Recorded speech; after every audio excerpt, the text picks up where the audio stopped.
तो ये 5 स्टेट में जो करारी हार मिल रही है भाजपा को, तो हमको लगता है देश का मुद्दा भटकाने के लिए और अपने तरफ हिंदू वोटों को आकर्षित करने के लिए योजनाबद्ध तरीके से ये जो हिजाब का मुद्दा है इसको लॉन्च किया गया। मामले को मैं इस तरीके से देखता हूँ कि भारत देश स्वतंत्र धर्मनिरपेक्ष देश है। यहाँ पर बोला गया है बहन बेटियाँ, जो कि आपकी बहन बेटी हो हमारी बहन बेटी, हमारी बहन बेटी हो आपकी, ये हमारा कल्चर रहा है। और एक बहन बेटी जो पर्दा कर रही है, अपनी इज्जत आबरू ढक रही है, तो हमारे लिए बहुत शान की बात है, बहुत अच्छी बात है। हम उन लोगों की कड़ी निंदा करते हैं जो मनुवादी विचारधारा के, आरएसएस विचारधारा के, जो इस देश को बांटने का काम कर रहे हैं, हम उनके खिलाफ। योगी आदित्यनाथ जो है भगवा कलर पहनकर पूरे देश का सबसे बड़ा राज्य है, वहाँ का सीएम है, वो सीएम हाउस में बैठ सकता है, आमदार हाउस में बैठ सकता है। नमस्कार सर, आपका हमारे चैनल में स्वागत है। जो हिजाब को लेकर जो कर्नाटक में जो हंगामा चल रहा है, मुस्लिम महिला लड़कियां जो हिजाब पहनकर स्कूल कॉलेज जाती है तो उन्हें रोका गया, तो इस संबंध में आप किस तरीके से इस मामले को देखते हैं? आपकी क्या राय है? इस मामले को मैं इस तरीके से देखता हूँ कि भारत देश स्वतंत्र धर्मनिरपेक्ष देश है। यहाँ पर बोला गया है बहन बेटियाँ, जो कि आपकी बहन बेटी हो हमारी बहन बेटी, हमारी बहन बेटी हो आपकी, ये हमारा कल्चर रहा है। और एक बहन बेटी जो पर्दा कर रही है, अपनी इज्जत आबरू ढक रही है, तो हमारे लिए बहुत शान की बात है, बहुत अच्छी बात है। हम उन लोगों की कड़ी निंदा करते हैं जो मनुवादी विचारधारा के, आरएसएस विचारधारा के, जो इस देश को बांटने का काम कर रहे हैं, हम उनके खिलाफ हैं। आप ये बताइए, ये कौन से कल्चर को लेकर के आना चाहते हैं? उत्तर प्रदेश में योगी आदित्यनाथ जो है भगवा कलर पहनकर पूरे देश का सबसे बड़ा राज्य है, वहाँ का सीएम है, वो सीएम हाउस में बैठ सकता है, आमदार हाउस में बैठ सकता है। और एक बच्चियाँ जो हैं कि उनको तालीम सीखना है, एजुकेशन सीखना है, उनको अपना भविष्य संवारना है, कोई डॉक्टर बनेगा, कोई कलेक्टर बनेगा, भविष्य में कौन क्या बनेगा, आईएएस पीसीएस बनेगा। आप उनकी शिक्षा से खिलवाड़ कर रहे हैं, ये अच्छी बात नहीं है। मैं तो यही बोलूँगा, ये जो चीज़ है तत्काल इस पर ब्रेक लगाना चाहिए। और जो बच्चियां हैं, जो लड़कियां हैं, जो हमारी बहन बेटियां हैं, उनको आज़ादी होना चाहिए, उनके जीवन पर कोई प्रतिबंध नहीं होना चाहिए। हम एक तरफ बोलते हैं कि आज़ाद भारत के हम नागरिक हैं, तो ये आज़ाद भारत के नागरिक नहीं है, तो हम गुलामी की तरफ जा रहे हैं, गुलाम से भी बदतर जीवन यापन कर रहे हैं। इस पर सरकार को तत्काल संज्ञान लेना चाहिए। और हम कर्नाटक सरकार की कड़ी निंदा करते हैं कि आप इस लोकतंत्र का गला घोट रहे हैं और भाईचारे को तोड़ रहे हैं।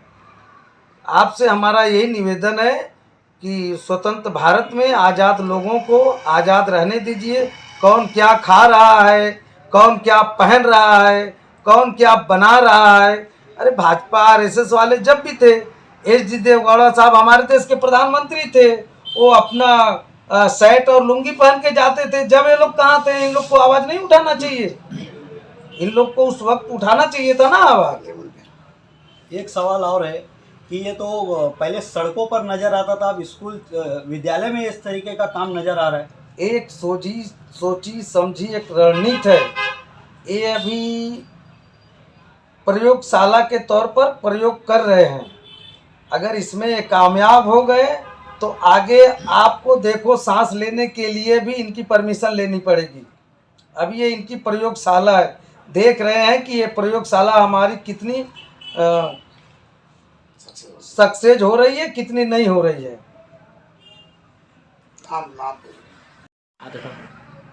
बोलो। पहले तो आप आपका नाम बताइए।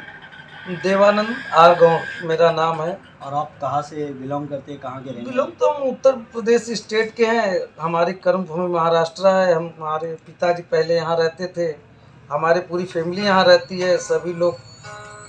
अब तो हमारे बच्चे लोग का जन्मभूमि हो गई है। हमारी पहले जन्मभूमि यूपी था, हमारा कर्मभूमि महाराष्ट्र था, लेकिन अभी हमारे बच्चे लोग का जन्मभूमि हम इसी को मान्य देते हैं।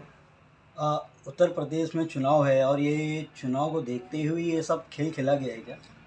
संभवतः ये 5 स्टेट में जो करारी हार मिल रही है भाजपा को, तो हमको लगता है देश का मुद्दा भटकाने के लिए और अपने तरफ हिंदू वोटों को आकर्षित करने के लिए योजनाबद्ध तरीके से ये जो हिजाब का मुद्दा है इसको लॉन्च किया गया है। देख सकते हैं जब से भाजपा की सरकार आई है इस तरीके की जो घटनाएं हैं बहुत तेज़ी से बढ़ी है।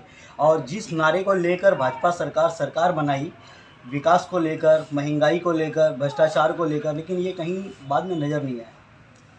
आपको विकास पूरे हिंदुस्तान में कहाँ पर दिखा, आप हमको बता दीजिए। जहाँ पर भाजपा की सरकार है वहाँ खाली हमको विकास बता दीजिए कि यहाँ पर इतना विकास हुआ है, इतनी कंपनियाँ बड़े बड़े उद्योगपतियों की लग गई हैं। आप बताइए कि भाजपा के सरकार में अंबानी अडानी जैसे लोगों का अरबों रुपए माफ़ होता है, उनको सब्सिडी मिलती है। और जहाँ पर भाजपा की सरकार है वहाँ पर लोगों से, ग्रामीणों में 1000 रुपये 800 रुपये महीने का उनसे बिजली बिल वसूला जा रहा है। यही विकास हुआ है, यही विकास की गंगा बह रही है कि जो महंगाई है, आज पेट्रोल क्या भाव है, डीजल क्या भाव है, खाने का तेल क्या भाव है, आप उस पर देखिए। 2014 से लेकर के और 2021-22 तक का निकालिए। लोगों की कारोबार मर गए हैं, लोगों की दुकान धंधे मर गए हैं, करोड़ों लोगों की नौकरियां चली गई हैं। अभी इससे ज़्यादा आप क्या अनुभव लगा सकते हैं कि ये विकास है कि विनाश है? पूरा हिंदुस्तान देख रहा है कि विकास किस तरफ है, विनाश किस तरफ है। लेकिन एक जाति धर्म का रंग देकर ये सियासत जब खेलते हैं और चुनाव आते ही ये लोग सब काम को छोड़कर जो हिंदू मुस्लिम करके जो ये जीत जाते हैं, इसे किस तरीके से आप देखते हैं? देखिए सर, ऐसा है कि हिंदू मैं भी हूँ, लेकिन हिंदू का मतलब नहीं है कि किसी विशेष धर्म जात को गाली दो या किसी के धर्म पर कुछ भी कमेंट करो। हिंदू धर्म किसी के बारे में ये नहीं बोलता है आप उनको गलत बोलो। मैं भी गीता पुराण को मानता हूँ, लेकिन उस चीज़ को मैं नहीं मानता हूँ कि जो एक लोग दूसरे को कमेंट करके किसी को नीचा दिखा करके अपने आप को अच्छा बनते हैं, उस चीज़ को मैं नहीं मानता हूँ। आप दूसरे की इज्जत करेंगे तो आपको इज्जत मिलेगी, आप दूसरे को मान सम्मान दोगे आपको मान सम्मान मिलेगा। ये जो ओछी राजनीति है इसके मैं खिलाफ हूँ, इसकी मैं कड़ी निंदा करता हूँ। और मैं कर्नाटक सरकार से अपील करता हूँ, माननीय प्रधानमंत्री मोदी जी से अपील करता हूँ कि ऐसी गंदी, ऐसी ओछी राजनीति पूरे भारत में कहीं नहीं होना चाहिए। किसी की माँ बहन के ऊपर इज्जत पे आँच आए कि आप हिजाब नहीं पहन सकते हैं, आप कल को और कोई कपड़ा नहीं पहन सकते हैं, फिर आज़ादी और गुलामी में फ़र्क क्या रह गया है? आप बताइए, हम किस चीज़ को आज़ादी को मानेंगे? Thank you. सब्सक्राइब कीजिए हमारे चैनल को और बेल आइकन को दबाइए हमारी लेटेस्ट वीडियो सबसे पहले